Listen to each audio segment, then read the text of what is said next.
Eu acho que daqui uns 15 anos a gente vai conseguir ver, de fato, o quão importante foi ter sentido essa dor hoje. Entendeu? Eu acredito nisso também. Acho que você tem razão. Vai ser sei lá, se vai ser um marco, se vai ter algum livro de história essa porra, porque isso aqui foi muito grande, envolvendo, sei lá, um comunicador. Sim. E eu não sei, cara, eu chuto que vão ter repercussões longevas, né? Tipo assim, vai ser um momento importante para a discussão da liberdade de expressão. E todo esse negócio que a gente falou do povo tá muito raivoso e se identificar com o primeiro pensamento que vem, e julgar tudo, o poder da mídia, o poder do Twitter e tudo mais. Eu acho que as pessoas vão começar a pensar um pouco sobre isso. Vão entender que existe também essas coisas que a gente falou hoje aqui. Vão só entender que isso é uma realidade também, essas ideias que a gente está falando aqui. Porque não existia essa discussão no Brasil. Ninguém falava sobre isso. Quando o Felipe Neto falou do Chomsky lá, eu fiquei, caralho, o Felipe Neto tá ligado nessas ideias? Pra tu ver como eu me sentia muito sozinho nessas ideias. E pra mim era mais eu e o pessoal da comédia que conhecia essas histórias de liberdade de expressão. A história do Lenny Bruce, que é um comediante que foi preso várias vezes por falar coisas obscenas. Ele é preso muito e por causa dele a liberdade de expressão é o que é nos Estados Unidos. Então, Nossa, eu não quero ser preso, não quero que chegue nesse nível. Eu acho que não tem mais como. Sabe que essa história do Lenny Bruce é muito interessante, né? Porque lá era proibido fazer... Era proibido ser artista sem licença e era proibido falar palavras obscenas, boquete, cu, esse tipo de coisa. Era proibido. Não podia. Era um ato obsceno. E aí, esse cara, ele sempre foi um disruptivo, né? Ele falava as coisas que não podia falar. A palavra N, por exemplo, que não pode se falar... Ele tem um texto maravilhoso que ele fica usando essa palavra N sem parar na frente de um homem negro. E aí depois ele vai na frente de um italiano e fica falando a palavra pejorativa de italianos na frente dele um tempão. Aí no fim ele usa para todas as etnias que estão lá, ele fala a palavra que não pode. Né? E fica falando, e todo mundo fica, que isso? Aí no final do texto ele fala, estou falando isso para mostrar para vocês que quanto mais eu falo a palavra, menos poder ela tem. E todo mundo, caralho, é verdade. Porque a primeira vez que ele falou a palavra N, o cara fez assim. Sim. Aí ele falou a segunda, já não teve tanto poder. A terceira, era... Aí ele faz umas piadas assim, se o nosso presidente falasse... Eu não posso falar porque a gente tá no Rumble, essa palavra não sei se pode falar, mas a piada é a seguinte, se o nosso presidente chegasse a público e falasse, esses são os meus, palavra N, e essa palavra fosse falada naturalmente, ela ia perder o poder discriminatório que ela tem. Esse é o ponto dele.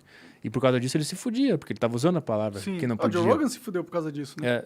Mas tipo, o Joe Rogan estava discutindo o uso da palavra, né? O Lenny Bruce, ele usava a palavra para mostrar que o poder dela não estava na palavra, estava na proibição. Então, quanto mais tu proíbe uma palavra, mais poder ela vai ter. Ele falava isso, ele falava as palavras proibidas e tal, e ele ia preso por causa disso. Aí os policiais iam no show e ficavam esperando ele falar a palavra, e assim que ele falava, eles subiam e prendiam o cara. E aí, tanto que tem vários trechos dele no YouTube aí, que ele fica brincando com isso. Ele vai falar a palavra proibida, ele para, só que todo mundo sabe a palavra que ele ia falar e todo mundo ri. Ou seja, não adiantou nada, a palavra tá na cabeça das pessoas. E ele se fudeu demais por falar coisas obscenas, por falar coisa contra o governo. Ele foi preso. E aí ele batalhou, ele morreu durante um processo judicial lá. O meu ponto era, depois de um tempão, o governo americano fez uma carta de perdão ao Lenny Bruce, por entender que fizeram cagada. Ele morreu, mas não morreu porque mataram ele. Ele morreu de overdose de morfina numa banheira porque ele não tinha mais como lutar contra o sistema.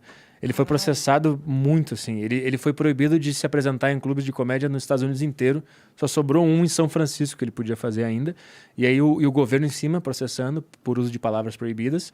E aí ele não tinha mais dinheiro, nenhum advogado queria pegar o caso dele mais porque era invencível, porque o governo estava muito em cima. E quando ele não tinha mais nada, um cara achou ele na banheira da casa dele morto com morfina. Então, tipo assim, ele morreu por causa da censura, por causa da perseguição do governo. Ele se matou por causa disso. E anos depois o governo americano entendeu que isso foi errado e que fez uma carta de perdão ao Lenny Bruce, né? Tinha que fazer uma carta de desculpa, né? Não de perdão, né? Porque eu acho que é a mesma coisa. Sim. Sim. Entendi. Então, e essa dinâmica continua acontecendo. Só que hoje é o povo que se persegue, não é mais o governo. É muito doido isso. Muito doido mesmo, cara. Que loucura. Então, essa história desse cara foi muito importante para os Estados Unidos, porque ele é considerado o cara que, se não fosse ele, não ia existir nenhum comediante que a gente gosta dos Estados Unidos. Porque ele brigou pela liberdade. Ele abriu a porta da liberdade para serem ditas coisas que antes eram proibidas pelo Estado. E a partir dele surgiu o Louis C.K., o George Carlin era da mesma geração ali, foi preso também algumas vezes. Olha, o cara foi preso por fazer uma piada no palco, cara. Então, por causa dele, tudo tudo é bom lá. Então eu acho que cada história tem os seus expoentes da luta. Eu acho que está acontecendo agora, guardadas as proporções, é mais ou menos isso. Pode crer. Cara, é muito interessante isso. É muito interessante mesmo. Eu enxergo que pode ser que esteja acontecendo isso mesmo. Só não queremos acabar numa banheira doidão de morfina, né? Morto de morfina, na real. Morreu bem, né? Morfina. Morreu sem sentir nada, né? Só sentindo prazer, né? Mas morreu, né? Ele era velho? Não, era jovem. Morreu. Acho que foi entre 30 e 40. Ele morreu por essa idade aí. Porra, que depressiva essa história. O cara foi proibido de se apresentar em clubes de comédia. Em vários. Só uma cidadezinha ainda liberou ele de fazer. Ele não conseguia trabalhar, porque ele estava proibido de fazer show. Faz sentido. Não tinha dinheiro. Entendi. Eles e morreu. Estrangularam ele, né? Por causa de censura. Por causa, galera... esta palavra não pode falar. Tu deu poder pro governo acabar com essa palavra. Esse é o ponto. Esse é sempre o ponto. Esperar que essa conversa ajude as pessoas a entenderem um pouco esse ponto, né? Eu espero. Porque as pessoas só querem fazer a sua arte, a sua conversa. Ninguém quer matar ninguém, ninguém quer cometer crime, ninguém quer fazer isso, cara. Os caras que querem cometer crime, eles não estão num podcast falando sobre isso. Eles são famosos. Eles estão numa casa agora, organizando ou destilando ódio, seja lá quem for, cara. Eles não estão... Que ideia é essa, né? Que o cara vai aparecer publicamente e sair falando, assim. Isso é muito doido, cara. Muito doido. É muito doido. Você acaba de assistir um corte do Monarch Talks. Agradeço demais, mas se você quiser ver o vídeo na íntegra e acompanhar ao vivo todas as transmissões, você tem que ir lá no rumble.com/monarch para não perder nada. Segue a gente lá.